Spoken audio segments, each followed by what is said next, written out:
describe him to me. And Muslims, look at the description of your Rasul. And for some, this would be the first time you hear what your Prophet looked like. I saw a man of striking appearance. ظاهر الوضاء أبلج الوجه, radiant face, حسن الخلق, beautifully created. لم تعبه الثجلة, his belly wasn't protruding. ولم تزر به السعلة, nor was his head disproportionate and small.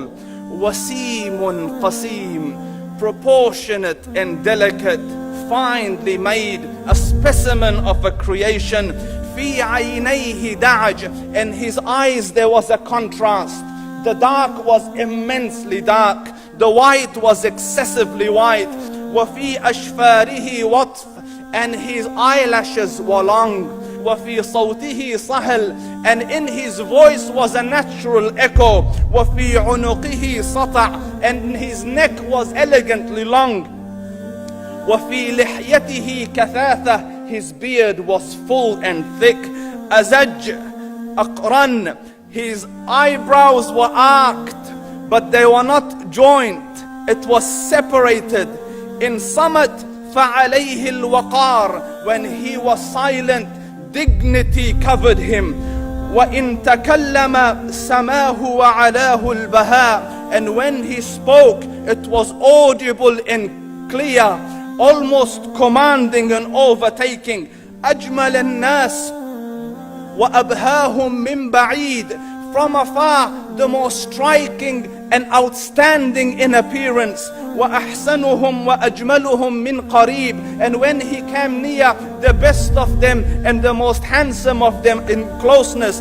حلو المنطق, such an exalted and sweet level of logic. Like when he used to speak, it was so coherently logical, it was smooth and easy to understand.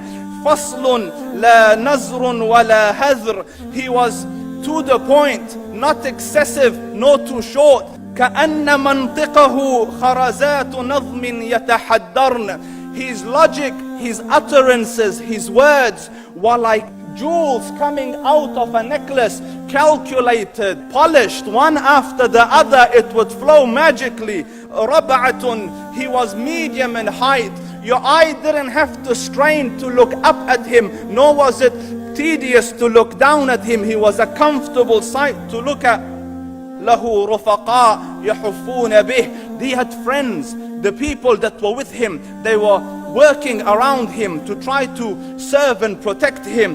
إن قال سمعوا لقوله, when he used to say something, they used to hearken to what he used to say. وإن أمر تبادروا إلى أمره, when he commanded, they used to compete to fulfill the command. This is Muhammad Rasulullah. This is Muhammad Rasulullah. Anas ibn Malik says, he says, I came out one night, it was the full moon night.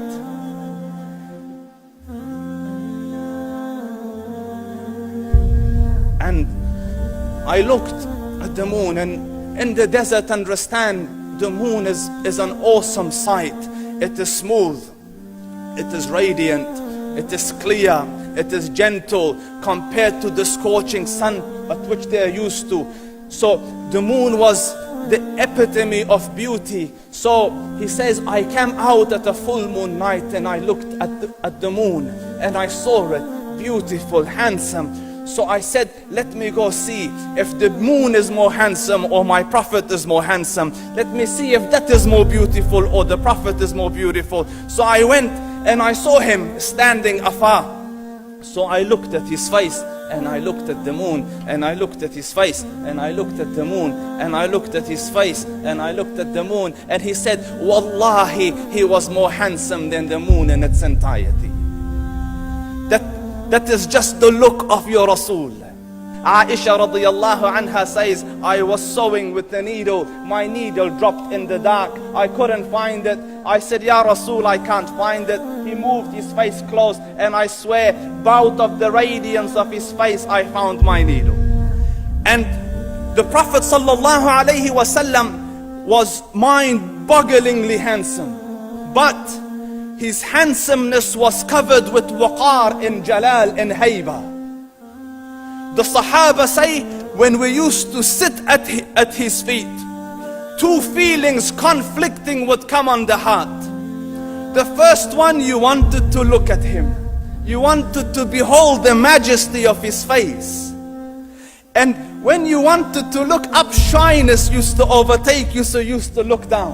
Amr ibn al-As says, I sat with him many times, but if you ask me to describe his face, I can't describe it.